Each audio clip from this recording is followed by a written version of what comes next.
Hal tersebut berdasarkan data perkembangan Satuan Tugas Satgas Penanganan COVID-19 hingga Rabu, tanggal 25 November tahun 2020. Wali Kota Solo FX Hadi Rudiatmo menjelaskan, kasus kematian pasien positif COVID-19 sebagian besar terjadi pada orang yang mempunyai penyakit bawaan komorbid, kebanyakan karena komorbid, kata Rudi ditemui di Solo, Jawa Tengah, Kamis, tanggal 26 November tahun 2020.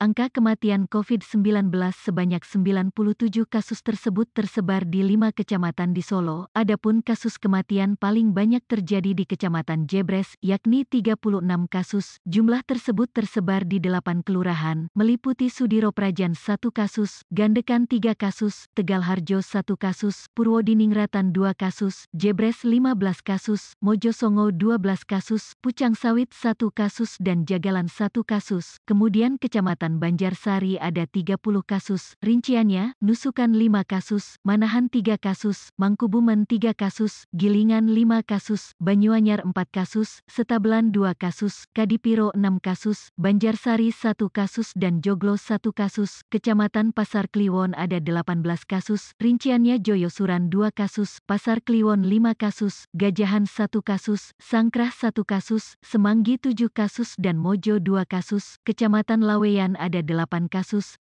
rinciannya Sondakan 3 kasus, Penumping 3 kasus, Purwosari 1 kasus dan Jajar 1 kasua. Kecamatan Serengan ada 5 kasus, rinciannya Jayengan 1 kasus, Tipes 2 kasus, Kratonan 1 kasus dan Danukusuman 1 kasus. Kendati ada 97 kasus kematian, Rudi menilai penanganan COVID-19 di Solo cukup berhasil. Indikatornya adalah jumlah kasus konfirmasi yang melaksanakan isolasi mandiri di rumah tidak masuk rumah sakit kemudian. Lanjut Rudi, indikator lain adalah kasus pasien dalam pengawasan PDP yang dirawat tidak naik kelas alias terkonfirmasi positif. Jangan dilihat banyaknya angka kematian, jadi yang isolasi mandiri sembuh tanpa masuk rumah sakit, itu indikator kita berhasil untuk melakukan pemutusan mata rantai, kata Rudi. Tetapi kalau pasien isolasi mandiri naik menjadi dirawatlah itu kurang dalam kita melakukan tracing, kurang cepat, jadi terlambat, sambung Rudi, sehingga setiap ada warga positif COVID-19,